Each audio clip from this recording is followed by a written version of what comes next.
হ্যাঁ, বন্ধুরা আজকে সমাস নিয়ে আলোচনা করব। সমাসের মধ্যে উপমান এবং উপমিত নিয়ে ছোট্ট একটা ভিডিও আমি করব, যেটাতে ৪ টা পার্থক্য আমি একটা একের সাথে টেবিল দিয়ে পার্থক্যগুলো উদাহরণ দিয়ে বুঝিয়ে দিব। আ তাহলে যাদের সমস্যা তারা শুধুমাত্র ১-২ মিনিটের জন্য ভিডিওটা দেখুন, সমস্যা আর থাকবে না।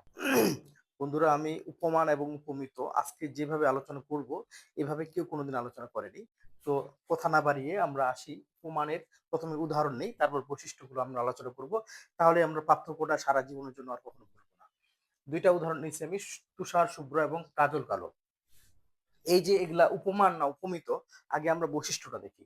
এর বৈশিষ্ট্য কি? এটা হলো চিরন্তন সত্য। অর্থাৎ তুষার কি শুভ্র? প্রশ্ন করেন। কাজল কি কালো? অবশ্যই এটা তুষার সারা জীবন, আজীবন, অর্থাৎ চিরন্তন সত্য, এটা যে চিরকাল এটা সাদা থাকবে, এবং কাজল থাকবে, এই যে কাজল যেটা দিই আমরা, সেটা সারা জীবন কালো থাকবে। তার মানে এগুলো চিরন্তন সত্য। এটা ১ নম্বর বৈশিষ্ট্য বহন করছে। ২ নম্বর কি? আমরা এখানে ২ টা করে ওয়ার্ড কিন্তু পাচ্ছি, দেখেন। আমরা তুষার শুভ্রকে যদি আমরা ভাগ করি, তুষার একটা শব্দ, শুভ্র আরেকটা শব্দ। এটাকে ১ নম্বর শব্দ ধরলাম, আমরা এটাকে ২ নম্বর শব্দ ধরলাম। আচ্ছা, ২ নম্বর শব্দটা কি? এখানে কি বলছে? ২ নম্বর শব্দটা আর ১ নম্বর শব্দটা।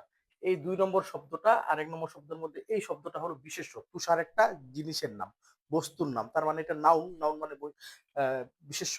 আর এটা শুভ্র। সবসময় রংগুলো যেমন লাল, কালো, সাদা, হলুদ, এগুলো রংগুলো সবসময় আমরা জানবো যে এগুলো সবসময় বিশেষণ, অর্থাৎ অ্যাডজেক্টিভ। যেজন্যই এটা দেখেন, তুষার শব্দটা আমাদের আ বিশেষ্য এবং শুভ্র শব্দটা আমাদের অ্যাডজেক্টিভ, অর্থাৎ বিশেষ্য এবং বিশেষণ, অর্থাৎ নাউন এবং অ্যাডজেক্টিভ মিলিয়ে কিন্তু এই উপমান শব্দগুলো হয়ে থাকে। আরেকটা বৈশিষ্ট্য হচ্ছে কি দেখেন, ২ নম্বর শব্দটি ১ নম্বর শব্দটির বৈশিষ্ট্য বহন করে কি? এটা মানে প্রশ্ন করছি। আচ্ছা, এই যে ২ নম্বর শব্দটা আছে, ১ নম্বর শব্দটার বৈশিষ্ট্য কি বহন করে? আচ্ছা, তুষার কি সারা জীবন শুভ্র? প্রশ্ন করেন, বা এটা আপনি বৈশিষ্ট্য খুঁজে দেখেন। তুষার সারা জীবনই শুভ্র থাকে। আচ্ছা, কাজল কি সারা জীবন কালো? কালো। এই বৈশিষ্ট্য কি বহন করে? বহন করে। তারপরে আর কি হতে পারে? তারপরে হচ্ছে শশব্যস্ত। শশব্যস্ত যেমন কি? শশ মানে হচ্ছে ইঁদুর, অর্থাৎ আমরা আঞ্চলিক ভাষায় যেগুলাকে নেকনাই বলে থাকি আরকি। এই নেকনাইগুলো বা ছোট ইঁদুরগুলো সবসময় সারা জীবনের জন্য এগুলো ব্যস্ত থাকে। তাহলে ইঁদুর প্লাস ব্যস্ত, ব্যস্তটা তাহলে অ্যাডজেক্টিভ, বিজি। তাহলে শশব্যস্ত শব্দটা আমাদের কি? আ আমাদের হচ্ছে যে ২য় বৈশিষ্ট্যটা ১ম বৈশিষ্ট্যটাকে বহন করতেছে, বা গুণাবলী বহন করতেছে ১০০%। আর ৪ নম্বরটা হচ্ছে কি? তুষারের ন্যায় সম্পূর্ণ। আমরা যখন এটাকে বেশবাক্যে ভাগ করব, তখন আমরা বিচ্ছেদ করলে দেখা যাবে যে তুষারের ন্যায় শুভ্র, এই ন্যায় শব্দটা কিন্তু আমাদের মিডিলে আসতেছে। উপমানে সাধারণত ন্যায় শব্দটা মিডিলে আসে। এটা সাধারণ একটা বোঝার একটা কৌশল। তাহলে আমরা ৪ টা বৈশিষ্ট্য পাইলাম। অপরদিকে উপমিত সমাস, আমরা এখন দেখি এই উপমিত সমাসে ২ টা আমরা বৈশিষ্ট্য নিয়েছি, পুরুষ, সিংহ এবং মুখচন্দ্র। এর বৈশিষ্ট্যগুলো দেখি তো। আচ্ছা, পুরুষ কি সিংহ? পুরুষ কিন্তু সিংহ নয়। পুরুষের কিছু বৈশিষ্ট্য আছে সিংহের মতো। 100% সে পুরুষ কখনোই সিংহ হতে পারে না। যেমন তুষার এখানে শুভ্র হয়েছে। তুষার সারা জীবন ১০০% এর মধ্যে ১০০%ই সে কি হবে? শুভ্র হবে।